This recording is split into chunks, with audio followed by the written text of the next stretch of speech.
कहता था। आपको कौम की फिक्र थी तो इतने 1.5-2 साल से गुजरात स्टेट वक्फ बोर्ड नहीं बना, ट्रिब्यूनल का 3rd मेंबर नहीं बना, काम नहीं होता था। कहाँ जाके सो गए थे आप लोग?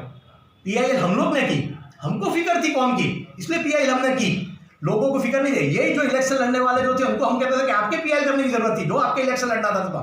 और हमने इलेक्शन के मतलब गवर्नमेंट को आज भी किया है कि गवर्नमेंट को हम बता रहे हैं कि गवर्नमेंट स्टेट गवर्नमेंट की जो गाइडलाइन है उसके हिसाब से काम करना है, बंधारण के तहत काम करना है। बंधारण में जो गाइडलाइन थी वो भी आप गवर्नमेंट गलत कर रही है, उसलिए गवर्नमेंट को हम लोग रोक रहे हैं और गवर्नमेंट को टोक रहे हैं कि भाई आप सच्चे पे सच्चाई की राह पे चलो।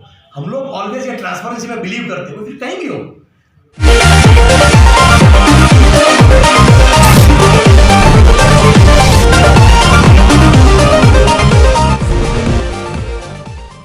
अस्सलाम वालेकुम दोस्तों, मैं हूं मजहर शेख और आप देख रहे हैं अशरफ न्यूज़।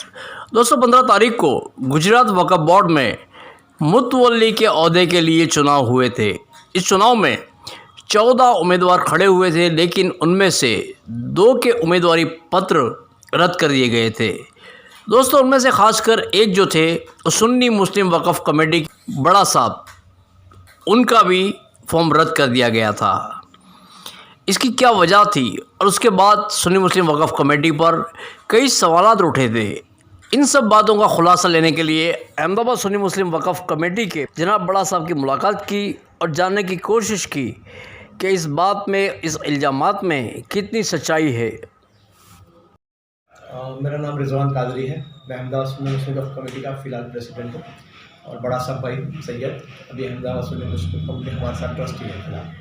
पिछले मुतवल्ली के जो चुनाव हुए उसमें बड़ा साहब भाई की जो है वो उम्मीदवारी रद्द हुई थी, इसका कुछ रीज़न बता सकते हैं खासा?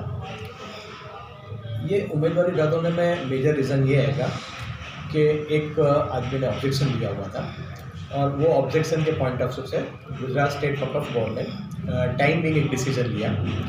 ऑलरेडी जो मतलब मैं रिटर्निंग ऑफिसर ने एक डिसीजन लिया कि अभी ऑलरेडी ये लोग का टेन्योर कंप्लीट हो चुका है। वो बेस पे उन्हें रोका। वो बेस पे अभी हम लोग कोर्ट में गए थे और कोर्ट में मतलब मैं यूँ किया हुआ कि भाई आपका भी ये केस में मतलब मैरिट पे हम लोग कभी सुनना नहीं चाहते। उसका रीज़न यही है कि भाई अभी इलेक्शन की प्रोसेस है, वो रोड होना कंपलसरी है। तो वो पॉइंट ऑफ से मतलब मैं उसको एक जज का एक स्टेलमेट की तरह रोक दिया हुआ था। शेख बात और ख़ास करके कुछ दिनों पहले सुन्नी मुस्लिम वक्फ कमेटी के ऊपर काफ़ी बड़े बड़े इल्ज़ाम लगाए गए हैं, इन बातों में कितनी सच्चाई है? अब देखो, ये इतना ही कह सकते हैं कि बोलने के लिए तो कोई कुछ भी बोलता है। हम लोग ऑलवेज, आप दुनिया पूरी जानती है कि अहमदाबाद सुन्नी मुस्लिम वक्फ कमेटी ने पिछले कुछ सालों में क्या काम किया हुआ है, उस पर कौम को कितनी फलाहियत पहुंची है, वो आखिर दुनिया जानती है। 1-2 आदमी रिजन संतोषी कह सकते हैं, अल्लाह उनको मतलब मैं अच्छी हिदायत दे। उनको ऑलवेज हम कहते हैं कि आपके पास डॉक्यूमेंट्री एविडेंस हो तो आप साथ में लेके आइए और बात कीजिए। आपके पास डॉक्यूमेंट्री एविडेंस नहीं होते और सिर्फ मतलब बोलने से क्या होता है, और बोलने से मतलब मैं कोई सच नहीं हो जा सकता।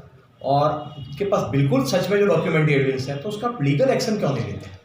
सिर्फ बातों में क्यों बात आके रुक जाते हैं जो हैगा। और मतलब मैं जो हैगा एक जात का इश्यूज़ खड़े करने का इश्यू करके टाइम डाइवर्ट कर रहे हैं और कौन का नुकसान कर रहा है। सिर्फ इतना ही मैं कहूँगा, दूसरा इतना मुझे कहने की ज़रूरत नहीं है। ये चुनाव के अंदर काफ़ी देखा गया है कि किसी के फॉर्म रद्द किए गए हैं, किसी के इल्ज़ाम दिया गया है, तो कितना मुनासिब है एक दूसरे पे इल्ज़ाम डालना और वो सुन्नी वक्फ बोर्ड में वो एक स्टैंड लेना? देखो, एक ये इतना कह सकते हैं कि ये एक चुनाव थे। ये चुनाव क्यों हुए वो सबसे इम्पोर्टेंट चीज़ है। कौम वो नहीं सोचती, कौम क्या सोचती है कि क्या हो रहा है। अहमदाबाद सुन्नी मुस्लिम वक्फ कमेटी ने पीआईएल की और पीआईएल के तहत ये चुनाव है। 1995 से गुजरात स्टेट वक्फ बोर्ड बना, आज तक कौम का एक मुतवल्ली इसमें मतलब मैं ट्रस्टी बना नहीं बना, बोर्ड का मेंबर बना नहीं बना। वो जो नहीं देखते कि अहमदाबाद सुन्नी मुस्लिम वक्फ कमेटी ने क्या काम किया और क्या काम के बीच में कौम को, अगर कौम के लोगों को आज एक मुतवल्ली बनने का मौका मिला, वो किसकी वजह से हुआ? अहमदाबाद सुन्नी मुस्लिम वक्फ कमेटी की वजह से। उसने जो पीआईएल की और पीआईएल की वजह से हुआ। लोग वो नहीं देखते। लोग देखते कि इसने क्या किया, ये कौन इलेक्शन जीता, ये क्यों जीता, इसका फॉर्म क्या हुआ, कौम को क्या ताकत मिल रही है और किसकी वजह से मिल रही है। अल्हम्दुलिल्लाह अहमदाबाद सुन्नी मुस्लिम वक्फ कमेटी में इसमें बहुत चौकन्नी है। और आज भी देखा जाए हमारे पे ब्लेम लगाया जाता है कि अभी भी हम लोग इलेक्शन रोकने की कोशिश कर रहे हैं, या मतलब मैं गवर्नमेंट को हाईकोर्ट में ये चीज़ को कंटिन्यू कर रहे हैं। अल्हम्दुलिल्लाह हम कंटिन्यू कर रहे हैं। क्यों कर रहे हैं? क्योंकि वक्फ एक्ट के अंदर बहुत क्लियर कट प्रोविजन लिखी हुई है कि सिलेक्टेड मेंबर करते इलेक्टेड मेंबर ज़्यादा होना चाहिए। और वो रीज़न क्या आएगा कि सिलेक्टेड मेंबर क्या होता है, कितनी पॉलिटिकल पार्टी के नुमाइंदे होते हैं। पॉलिटिकल पार्टी के सिर्फ नुमाइंदे होते हैं, वो नुमाइंदे सिर्फ वो मतलब में होता है। तो हमारा मकसद है कि वो जनरल ज़्यादा हो। तो हमारा रीज़न ये है कि 2 मुतवल्ली हो सकते हैं, 2 बार काउंसिल के मेंबर हो सकते हैं, जो इलेक्टेड मेंबर से करते सिलेक्टेड मेंबर के इलेक्टेड में बढ़ सकते हैं। उसकी हमारी मुहिम चालू है और वो काम को उसको एम्पावर किया जाए। कौन को उससे जैसे ताकत मिल रही है, कौन को क्या ताकत मिल रही है, किसकी वजह से वो ही नहीं देख रहे क्या हो रहा है। इसी वजह से अभी मतलब मैं ऑलरेडी मतलब मैं जैसा इस तरह से हाईकोर्ट में भी बात किया लोगों को SSQ बना के अहमदाबाद सुन्नी मुस्लिम वक्फ कमेटी को फटकार। कौन सी फटकार? आपको ऑलरेडी कोर्ट ने क्या ऑर्डर किया है, पढ़ोगे तो खबर पड़ेगी। कोर्ट के ऑर्डर के अंदर कोर्ट पूरी प्रोविजन देते हैं कि भाई ये पहला स्टेप था, ये दूसरा स्टेप था, तीसरा स्टेप था। वो समझते हैं उनका वकील जो बोला वो कोर्ट का ऑर्डर हो गया। अरे कोर्ट ऑर्डर बाद में लिखता है, पहला लिखता है कोर्ट लिखता है कि क्या क्या हुआ था, कैसे स्टेप्स में हुआ, इनके वकील ने ये आर्ग्यूमेंट करी, इनके वकील ने आर्ग्यूमेंट करी, इनके वकील ने आर्ग्यूमेंट की। ये आर्ग्यूमेंट पढ़ने के बाद हम ये कंक्लूजन पे पहुंचे। वो कंक्लूजन नहीं पढ़ते वकील जो बोला ऑर्डर बन गया। भाई उनको इतनी समझदारी नहीं है। अब ऐसे लोग कौम के अपने क्या नुमाइंदे बनते हैं, कौन को सोचते कौम को हम आगे ले जाने की कोशिश करेंगे। तो वो समझने की जरूरत है कौम के सच्चे लोग कैसे हैं और कौम को किस तरह से काम आगे लेना जाना है। तो वो सोच समझने की जरूरत है। वो समझते ही नहीं है। हमारा मकसद लार्जेस्ट स्केल पे मकसद कोई समझता ही नहीं है। लार्जेस्ट स्केल मकसद पे आज सबसे पहले यह कहा जाए कि 95 के बाद सबसे पहली बार कोई भी मुतवल्ली आज बोर्ड के मेंबर में बन के बैठा हुआ। वो किसकी वजह से? अल्हम्दुलिल्लाह अहमदाबाद सुन्नी मुस्लिम वक्फ कमेटी की एक विज़न, ट्रस्टियों की एक विज़न थी और उसके अंदर में भी बात हो गई। ये होने के बावजूद हम लोग ने अलग अलग ट्रस्टियों के लोगों से डिस्कस किया और किया कि भाई हम लोग वापस ऑब्जेक्शन लेना चाहते हैं, उसमें आपका स्टैंड क्या है। क्योंकि ये स्टैंड इसलिए ज़रूरी है कि एक की जगह पे 2 मुतवल्ली हो सकते हैं, एक की जगह पे 2 बार काउंसिल के मेंबर हो सकते हैं, सिलेक्टेड मेंबर हो सकते हैं और यहाँ पे से किसी पॉलिटिकल पार्टी का वेस्टेड इंटरेस्ट की जगह पे एक कौम के लोगों का पावर ज़्यादा होगा। तो उसमें बाद में हमारे डिस्कशन में ये मांगा कि नहीं, इसको कंटिन्यू कर दें, अपने कोई प्रोसीजर को रोकना नहीं है। आज भी हमारे पास पावर अहमदाबाद सुन्नी मुस्लिम वक्फ कमेटी ने तो आपको दिए हुए इलेक्शन होने के बाद 30 दिन के जाए तो आप चैलेंज कर सकते हो। हम लोग नहीं कर रहे चैलेंज। क्यों? क्योंकि हमारा जो मकसद है वो मकसद चल रहा है, कौम को ताकत मिल रही है, वो चीज़ हम कर रहे हैं, उसमें हमारा कोई फर्क नहीं पड़ता। इसी वजह से ये चीज़ समझने की जरूरत है। कौम बड़ी लार्जेस्ट स्केल को समझती नहीं है, कौम की विजन बहुत छोटी हो गई है और वो लोगों को वही लगा और वो जो बोलता है वो समझता है, वो सुनता है। इसी वजह से आज हमारे लोगों तक आना पड़ता है कि कौम को समझाना भी पड़ेगा। वो मौका आ गया हुआ। इसी वजह से आज आपको हमारे लोगों का आके आपको कहना पड़ता है। सर आप अपील में क्यों नहीं गए? अब मैंने अभी जवाब दे दिया। कौन सी अपील? हमारे को ऑलरेडी ताकत दी हुई है कि भाई आप इलेक्शन होने के बाद 30 दिन के बाद जा सकते हो। हमारा मकसद था इलेक्शन करवाना, इलेक्शन हो चुका है और हमारा दूसरा मकसद ऑलरेडी है जिसके लिए हम ऑलरेडी आगे जाने वाले हैं। जो आज जाने वाले क्या आएगा कि सिलेक्टेड मेंबरों की करते इलेक्टेड मेंबर की पोजीशन ज़्यादा होना चाहिए। उसके लिए अभी हम लोग आगे जाने वाले, लड़ने वाले और हम हमारी पर्सनल फलाह के लिए कोई काम नहीं करते। वो इंपॉर्टेंट चीज़ है। अपील में जाके नहीं गए तो मैं आपको वही बताऊंगा कि लोगों की नज़र पर्सनल फलाहियत हमारी कभी रही नहीं है। हम डेफिनेटली हम लड़ते ही रहेंगे जब तक कौम का फायदा होगा और कौम के लार्जेस्ट स्केल में काम होगा।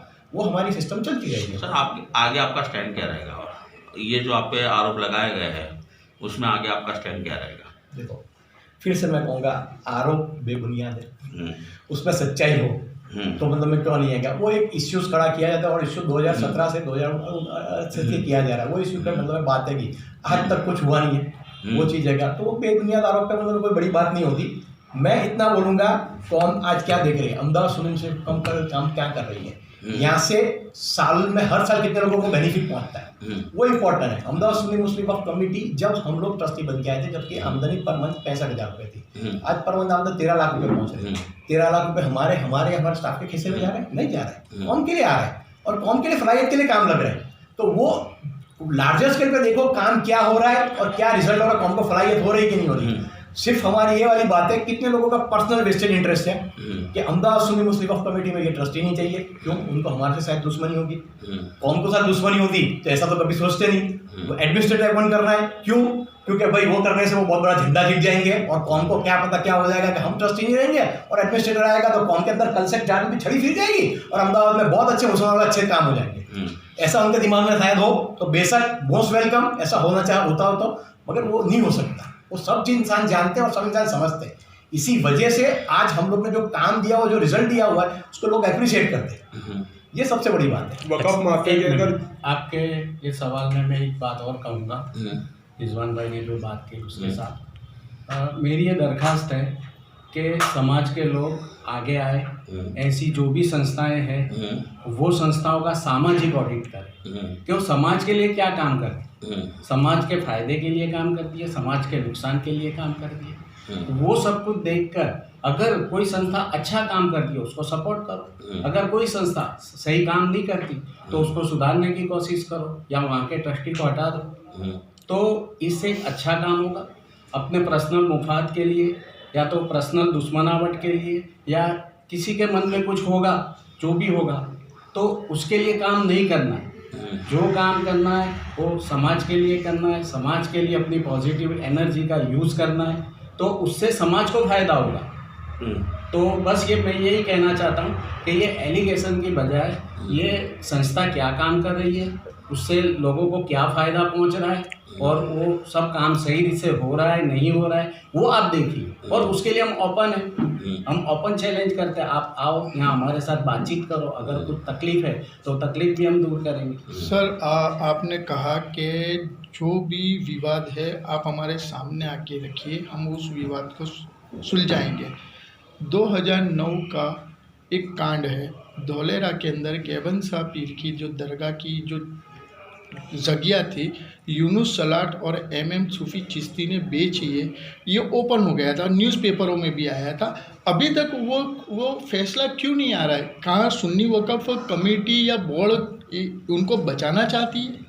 अब सुन्नी मुस्लिम वक़्फ़ कमेटी की जो भी मिलकतें हैं और जहाँ उसका मैनेजमेंट है वहाँ तो वो हर तरह का काम करती है। नहीं, मैं इसमें क्लैरिफाई करना चाहूँगा कि अहमदाबाद गुजरात स्टेट वक्फ बोर्ड और अहमदाबाद सुन्नी मुस्लिम वक्फ कमेटी का डिफरेंस ही लोगों को पता नहीं है। बराबर। अभी आप जो इश्यू कर रहे हो गुजरात स्टेट वक्फ बोर्ड का इश्यू है, ठीक। मेरे पास पावर नहीं है बराबर। कि मैं जाकर उसका सॉल्यूशन ला सकता हूँ। वो अहमदाबाद सुन्नी मुस्लिम वक्फ कमेटी प्रॉपर्टी में उसका रिलेटेड कुछ है ही नहीं। बराबर। यानी वो सबसे पहले जो हर मुसलमान अल्हम्दुलिल्लाह वो कौम का मतलब है हमदर्द देगा, और उनको टेक्निकल समझना पड़ेगा कि अहमदाबाद सुन्नी मुस्लिम वक्फ कमेटी क्या है और अहमदाबाद गुजरात स्टेट वक्फ बोर्ड क्या है और दूसरे इदारे क्या आएगा। ऑलरेडी जैसा कि मतलब मैं कितने बार हमारे को लोग मतलब मैं ये आएगा स्वामीनारायण मंदिर के आजू बाजू मतलब मैं जो और जगह है वहाँ पे भी हमारे एलिगेशन होते हैं, अहमदाबाद सुन्नी मुस्लिम वक्फ कमेटी जगह ही नहीं है, तो आप कैसे उस पर काम कर सकते हैं? हम लोग, मैं आपके घर पे आके काम नहीं कर सकता, आप मेरे घर पे आके काम नहीं कर सकते, आप आपके घर का काम संभालोगे, मैं मेरे घर का काम संभालूंगा।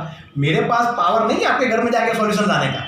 वो इस तरह से ये चीज़ समझने की ज़रूरत है। वो अपने माफ़ करना मगर हमारे कौम को ये पता ही नहीं है कि, तो वो चीज़ समझना सबसे पहले ज़रूरी है। अब जिस तरह से मैं बात करूँगा अहमदाबाद सुन्नी मुस्लिम वक्फ कमेटी क्या काम करती है। अहमदाबाद सुन्नी मुस्लिम वक्फ कमेटी पर मंथ 13 लाख की आमदनी हुई। आज अहमदाबाद सुन्नी मुस्लिम वक्फ कमेटी के इमामों की आमदनी है, इमामों की सैलरी है। गुजरात के कोई भी मुसलमान मस्जिद के ट्रस्ट में जाओ, उसके आमदन मुसलमानों का उनकी सैलरी सबसे ज़्यादा है। क्यों? क्योंकि हमको जो सैलरी मिली उसको इमामों का आमदनी में मतलब में सैलरी में हमने कन्वर्ट किया। उसके बाद जो कुछ भी अच्छे काम हो सकते हैं वो कोशिश करते हैं कि पूरा मतलब मैं जिस तरह से अभी देखा जाए, मुझे सब कब्रस्तान को मतलब मैं प्रॉपरली क्लीनिंग अप का पूरा पूरी टीम रख रही थी, पूरा का काम चलता रहता है। जहाँ हमारा काम होता है वहाँ काम करते रहते हैं। ये अभी सरप्लस पैसा बचा तो मतलब मैं कॉम्पिटिटिव एग्जाम्स के लिए क्लासेस के लिए मतलब मैं ऑलरेडी हम लोग ने कर की थी, अब अपने चालू सिस्टम चालू की उसमें हिसाब से, तो उसमें काफ़ी लोग बच्चे लोग बेनिफिट ले रहे हैं। अभी ऑलरेडी जैसा कि आपने ये क्लास 3 के लिए हो गया, कॉम्पिटिटिव एग्जाम्स के लिए हो गया, और सिविल जज के से मैं मालवा साहब हमारा माशाल्लाह बहुत बड़ा इनिशिएटिव लेके वो काम कर रहे हैं, वो काम कर रहे हैं। तो वो सब काम है जो नज़र के सामने दिखते हैं मगर लोगों को पता ही नहीं है, क्योंकि खबर नहीं पड़ती कौन का काम कब होना चाहिए, कैसा होना चाहिए, उसका मैनेजमेंट क्या होना चाहिए, क्या होना चाहिए, लोगों को खबर ही नहीं है। उसकी अवेयरनेस के लिए आप क्या करेंगे, कौम को कैसे आगे दिखाएंगे? अभी आपसे बात कर रहे हो, वन ऑफ दी अवेयरनेस का एक जरिया ही है टेक्निकली देखा जाए। मगर एक चीज़ समझना पड़ेगी, मेरे घर के अंदर बाजू में जो क्या होता है, मैं उसकी मतलब मैं सिर्फ गिबतें ढूंढने की कोशिश करूंगा तो मेरे को दिखेगी, मैं उसकी अच्छाई देखने की कोशिश नहीं करूँगा तो नहीं दिखेगी।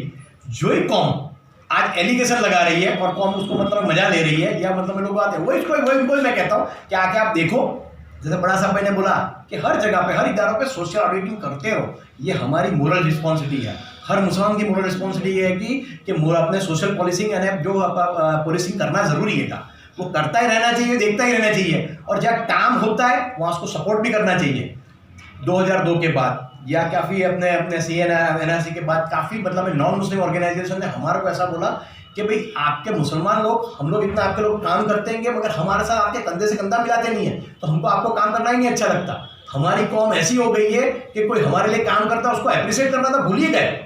उसकी बजाय हमारे कौम में जो अच्छा काम हो रहा है उसके पीछे पड़ते हैं, उसके पीछे मजा लेते हैं। व्हाट्सएप वाले को मैं हर बार वही बोलता हूँ कि व्हाट्सएप दो-धारी तलवार है, अच्छाई के लिए भी आप जा सकते हो, नेगेटिव के लिए भी जा सकते हो। और लोगों को मजा आती है नेगेटिव के लिए, अच्छाई के लिए तो कभी वो उसका इस्तेमाल ही नहीं करते। अच्छा रिजर्व भाई, आपसे यहाँ खास एक सवाल करूँ कि एक इल्ज़ाम आप पे ये लगा है इसमें सुन्नी मुस्लिम वक़्फ़ कमेटी पे कि सुन्नी मुस्लिम वक़्फ़ कमेटी जो वकील रखती है वो यतीमों के पैसों से रखती है, इस बात पे कुछ रोशनी डालेंगे? देखो, अल्लाह को हाजिर नाजिर रखिए, यतीम का पैसा ज़कात का पैसा होगा, और कोई भी ज़कात का पैसा ऐसे चीज़ों में इस्तेमाल हो ही नहीं सकता। ये हम लोग पूरे जानते हैं। अब जो बोलते हैं वो आधा सच आधा झूठ बोलते हैं। इसके लिए आज मैं खुलेआम बोलता हूँ कि अहमदाबाद सुन्नी मुस्लिम वक्फ कमेटी वकीलों को जो पेमेंट कर रही है, जो आपकी दी हुई ज़कात में से एक भी रुपया इस्तेमाल नहीं होता। और हम लोग मनसाए वाकिफ को ध्यान रखने में सबसे पहले मैनेजमेंट करने में ध्यान है, क्योंकि बाद में जवाब देना है, पहले तो अल्लाह ताला को जवाब देना है। और यहाँ मैं आज मेरा बिजनेस में से टाइम छोड़ के यहाँ आया, क्योंकि मेरे अहमदाबाद सुन्नी मुस्लिम वक्फ कमेटी के लोगों को खिदमत करनी है, और खिदमत के जरिए मैं गुनहगार होता हूँ, मेरी आखिरत सुधारने के लिए मैं आता हूँ, और गुनहगार होता हूँ तो मैं क्यों आऊँगा? इससे कहते मैं मेरे बिजनेस में ध्यान ना दूँ तो मैं यहाँ गलत काम करने तो आऊँगा ही नहीं। इसी तरह से वो हमारे सब ट्रस्टी जो भी है आज तक कभी गलत काम करने इकट्ठा ही नहीं हुए। हमारा विजन बहुत क्लियर है, मनसाए वाकिफ के हिसाब से काम करते हैं। जो लोग कहते हैं वो लोग आधा सच जानते हैं, आधा झूठ जानते हैं। वो क्या बाहर से बैठे होते हैं, बाहर से बैठ के उनको समझदारी मिलती है तो बोलते हैं, उनको वही बोलते हैं। आप इस पे, और मैं बहुत बार हर बार कह चुका हूँ कि आप कभी भी एलिगेशन लगाओ ना तो सामने 1 लाख रुपये लेके आओ। आपका एलिगेशन सच है तो पैसे हम आपको डबल देंगे, और एलिगेशन नहीं है तो 1 लाख रुपये ट्रस्ट को डोनेट तो करके जाओ। झूठ बोलने में बहुत माहिर बनते हो, हिम्मत हो तो पैसे रखो और फिर एलिगेशन लगाओ और टेबल पे आके बात करो। वो तो कभी करते ही नहीं है, सिर्फ झूठ बोलने पीठ पीछे। मैं बोलूंगा कि आपके भाई के पैसे खा गए, मैं बोलूंगा कि आपने मतलब मैं ये हिसाब से मतलब आपके दोस्त के इतने पैसे खा लिए, मैं आपको बोलूंगा तो सच हो जाएगा? होने वाला नहीं है। जो झूठ बोलना तो बहुत ईजी है, 1 मिनट का काम है। मगर वो इनको मैं बोलता हूँ, झूठ बोलता हूँ तो हिम्मत हो, ताकत हो तो टेबल पे आके बैठ के बात करो, और बात करने में टाइम पास मत करो। टाइम पास करने की जगह पे आप पैसा रखने की हिम्मत रखो कि भाई ये पैसा ये मैं झूठ बोलता तो कौन के मेरे पढ़ाई में इस्तेमाल होगा, तो मतलब टेबल पे आने की बात करो। आज तक ऐसा तो कोई इंसान आता नहीं है, कौन के ऐसे लोग है ही नहीं। सिर्फ बोले व्हाट्सएप इंडस्ट्रीज वाले हैं जो सिर्फ मतलब में झूठ बोलते पीठ पीछे बात करने वाले हैं। दूसरा दुनिया में कोई सच बोलने वाला तो मिलता ही नहीं हमारे को। क्या ऐसा लग रहा है कि राजकीय भी स्टंट हो सकता है? जिस तरीके से सुन्नी मुस्लिम वक्फ कमेटी को टारगेट करने में आ रहा है उसमें कुछ राजकीय और कुछ धार्मिक लोग लगे हुए हैं, तो ऐसा लग रहा है? देखो, मफाद वेस्टेड इंटरेस्ट कुछ भी हो सकता है, वो पॉलिटिकल हो सकता है, पर्सनल हो सकता है, कुछ भी हो सकता है। मगर वेस्टेड इंटरेस्ट क्या है? कौम का नुकसान है। तो हम लोग कौम को सिर्फ एक ही चीज बात कहते हैं, कौम का नुकसान हो ऐसी चीज़ों में कौन साथ देगा? ऐसे लोगों को साथ ही नहीं देना चाहिए जो गलत काम हो रहा है तो होगा। और वेस्टेड इंटरेस्ट तो कुछ भी हो सकता है, कुछ भी हो सकता है। जिस तरह से हमारा एक ऑलवेज कहना मांगे कि हम लोग यहाँ ट्रस्टी बन के बैठे हैं तो हमारा टारगेट क्या आएगा? फाइनेंशियल इरेगुलरिटी नहीं होना चाहिए, वो तो है ही। मगर फाइनेंशियल इरेगुलरिटी नहीं होना चाहिए उसका मतलब ये नहीं कि कोई मैं आप दोस्ती में आके मेरे को बोलोगे मेरे लिए फेवर कर दो, मैं फेवर करूंगा, वो इनडायरेक्टली इरेगुलरिटी है। तो मतलब मैं आपको खुश करने के लिए, मैं लुकिंग गुड की, हम लोग अल्हम्दुलिल्लाह ये ट्रस्टी लुकिंग गुड की चीज में भी कभी नहीं रहे हुए कि आपको खुश करे या इसको खुश करे। हम सच्चाई की राह में ऑलवेज बोलने वाले, और इसी वजह से लोगों को बुरे भी लगते हैं। काफ़ी लोग ऐसे लोग हैं जो हमको मतलब नहीं पसंद करते। क्यों? क्योंकि उनकी हुई बात को हमने नहीं माना। क्यों? क्योंकि वो सच नहीं थे, कहीं ना कहीं टेक्निकली गलत थे, तो उनको ऐसा लग रहा है कि भाई हमारी बात नहीं मानते। तो हमारा मतलब में मकसद है, और कितने ऐसे भी लोग हैं, आइदर पॉलिटिकल पार्टी वाले हो सकते हैं, या मतलब में ऑफिसर्स हो सकते हैं, या मतलब में पर्सनल कोई भी इंसान हो सकता है, वो भी कहते हैं कि हम हमारी बात नहीं मानती। तो हम लोगों से डरते भी नहीं है, फिर वो पॉलिटिकल पार्टी वाले हो, गवर्नमेंट ऑफिसर हो, या एंटी सोशल एलिमेंट हो, कोई भी हो सकता है। हम जो डरते होते तो यहाँ आके मैं मेरी मतलब मैं आखिरत बिगाड़ने के लिए थोड़ी आके बैठूंगा। हम लोग यहाँ बैठे हमारी आखिरत सुधारने के लिए बैठे हुए हैं। तो हम किसी के भाई भतीजावाद भी नहीं होना चलाते, किसी के से मतलब कोई से डरते भी नहीं है, और फिर वो पॉलिटिकल पार्टी वाला हो सकता है या कोई भी हो सकता है। मगर हम लोग सिर्फ अल्लाह ताला को हाजिर नाजिर रख के जो कुछ भी सच्चाई हमारे नज़र में उसके हिसाब से डिसीजन ले रहे हैं। इसी वजह से अल्हम्दुलिल्लाह आज लोग हमारे पे भरोसा कर रहे हैं। क्यों? उसका रीज़न यही है कि जो कुछ भी करते हैं हम डंके की चोट पे करते, कोई चीज़ छुपा के नहीं करते। हमारी ऑफिस पर भी देखो सीसीटीवी लगे होते हैं, हम लोग कोई चीज़ छुपा के बात करने की क्या बात होती है? कहीं भी लगो खुलेआम बात करो, खुलेआम सच करो। क्यों? कोई चीज़ गलत करना नहीं है तो फिर फिक्र क्या पड़ती है? बेशक एक अभी एग्जांपल एक भी ये भी दूंगा कि मतलब मैं हम लोग यहाँ पे ट्रस्टी बैठे होते हैं, तो ट्रस्टी बैठे होते कोई भी गेस्ट आता है होता है तो मतलब हमारे जेब से पैसे निकाल के चाय भी देते होते। इवन हमारे ये तो ठीक, हमारा स्टाफ भी इतना हद तक भी बिलीव करता है कि वो लोग भी उनके पर्सनल पैसों से मतलब ये चीज़ करते होते हैं। और कितने लोगों का ये कहना होता है कि भाई पैसे देते हैं इसका मतलब कहीं ना कहीं से तो पैसे कमाते होंगे। अब अल्लाह माफ़ करे, मगर वो लोगों को, अल्लाह ताला को हम लोग रिक्वेस्ट करते हैं वो लोगों को ऐसे लोगों से, सखावती लोगों से एक्सपोजर ना, वो सखाती लोगों के बीच में बैठे हैं। आज तक उन्होंने ऐसे सखाती लोगों के बीच में ही नहीं बैठे होंगे शायद, तो उनको लगता ही नहीं है कि कोई इंसान जेब से पैसे निकाल सकता है। इसी वजह से लोगों की सोच भी छोटी हो गई है कि भाई जो इंसान पैसे निकालता है इसका मतलब कहीं ना कहीं वेस्टेज इंटरेस्ट होगा तो ही पैसे निकाल रहा है। अल्हम्दुलिल्लाह बड़ा साहब भाई प्रोफेसर, मैं आर्किटेक्ट, अल्लाह ने इतना नवाजा है कि मतलब मैं 2-5 रुपये के 10,000 रुपये कोई भी निकाल सकते, इतना अल्लाह ने नवाजा है। इतना में बहुत फर्क नहीं पड़ता, इतने में हमारा मतलब घर टूट, और वो नीयत साफ है। इसी वजह से तो यहाँ बैठ के काम कर रहे हैं और इसी वजह से आज मतलब मैं कॉन्फिडेंटली बात कर सकते हैं, डंके की चोट पे बात कर सकते हैं। क्यों? ये हमारी सच्चाई की ताकत है। नए मुतवल्ली का चुनाव हुआ है, तौफीक भाई जो जीत का है, कितनी पारदर्शिता रहेगी इसमें? देखो इसमें इफ न बट वाली बात में ऑलवेज मतलब मैं क्वेश्चन होता है, जैसा कि भाई मैं आज कितने दिन तक जिंदा रहूंगा मेरे को पता नहीं है, 5 मिनट बाद मैं जिंदा नहीं भी हो सकता हूँ। इफ न बट का कोई दिन जवाब नहीं होता। पर अल्हम्दुलिल्लाह हमारी नीयत ये है, आने वाले जितने भी ट्रस्टी मुतवल्ली अभी जो भी अपने बोर्ड ऑफ अपने गुजरात स्टेट वक्फ बोर्ड में मेंबर बने हुए हैं, वो एक ही चीज़ सबको होगा, सब अल्लाह ताला से डरे और कौम की फलाहियत के लिए काम करे। वो हमारा ऑलवेज मतलब मैं ये नीचे रहेगा कि सब कुछ है। और इतना भी मैं कहूँगा कि 220 अपने 3 वोटर्स थे, उसमें से मतलब मैं तकरीबन 157 वोटर ने वोटिंग किया। इसका मतलब 70% लोग ने वोटिंग किया। बहुत बड़ी बात है, गुजरात का कोने में भुज का बैठा हुआ इंसान जो वोटिंग करने आता है अपना वक्त निकाल के, तो उसको कौम की फिक्र है। 70% लोगों को कौम की फिक्र है। ये बहुत खुशी की बात है कि 70% लोगों आके वोटिंग किया और ऐसे लोगों को वोट किया जिनको पर उनको भरोसा है कि उनको पूरी फिक्र है कि पूरे गुजरात का काम करते हैं। कितने लोग बड़े सिटी में बैठे होते हैं तो उनको लगता होता है कि भाई अहमदाबाद में बैठे तो हम जैसे गुजरात के राजा बन गए और फिर अपने आप को कहेंगे कि भाई मैं ये हूँ गुजरात का, वो ये हूँ, मैं गुजरात का, ये गुजरात का। बोलने से थोड़ी होता है, रिजल्ट मैटर्स। और रिजल्ट मैटर में तौफीक भाई ने रिजल्ट में बता दिया कि तौफीक भाई है, ऐसे दूसरे 2 मेंबर है जिसको 27 वोट मिले, 20 वोट मिले। ये लोग ने बताया कि नहीं, हम कौम के सच्चे हमदर्द हैं, हम कौम को लोग फिक्र करते हैं, हम कौम के पीछे हमारा पीछे लोग 2-5 वोट लेने वाले को इतना समझ सकते हैं कि दुनिया में उनको पता चल गया होगा कि उनको कौम की फिक्र नहीं है, कौम को उनके नुमाइंदे नहीं समझता। सिर्फ एक थप्पा लगने से कौम के नुमाइंदे नहीं बन सकते, कौम की फिक्र करना चाहिए, काम करना चाहिए। यही वोटर्स जो लोग थे अपने जो लोग इलेक्शन में, उनको मैं एक ही बात कहता था, आपको कौम की फिक्र थी तो इतने 1.5-2 साल से गुजरात स्टेट वक्फ बोर्ड नहीं बना, ट्रिब्यूनल का 3rd मेंबर नहीं बना, काम नहीं होता था, कहाँ जाके सो गए थे आप लोग? PIL हम लोग ने की, हमको फिक्र थी कौम की, इसलिए PIL हमने की। लोगों को फिक्र नहीं थी। यही जो इलेक्शन लड़ने वाले जो थे उनको हम कहते थे कि आपके PIL करने की जरूरत थी, जो आपके इलेक्शन लड़ना था तो। और हमने इलेक्शन की मतलब गवर्नमेंट को आज भी किया है कि गवर्नमेंट को हम बता रहे हैं कि गवर्नमेंट, स्टेट गवर्नमेंट की जो गाइडलाइन है उसके हिसाब से काम करना है, बंधारण के तहत काम करना है। बंधारण में जो गाइडलाइन थी वो भी आप गवर्नमेंट गलत कर रही है, उसलिए गवर्नमेंट को हम लोग रोक रहे हैं और गवर्नमेंट को टोक रहे हैं कि भाई आप सच्चे पे सच्चाई की राह पे चलो। हम लोग ऑलवेज ये ट्रांसपेरेंसी में बिलीव करते हैं, फिर कहीं भी हो वो ट्रांसपेरेंसी कौम को फलाई को फायदा करेगी और कौम को फायदा देगी तो देश फायदे में आगे आएगा। तो हमारा मकसद एक देश को आगे लेके चलना है, सबको साथ में लेके चलना है, किसी को तोड़ के चलने वाली मकसद नहीं है हमारा। ये सब मकसदों के हिसाब से हम लोग दे आगे बढ़ के चलते हैं।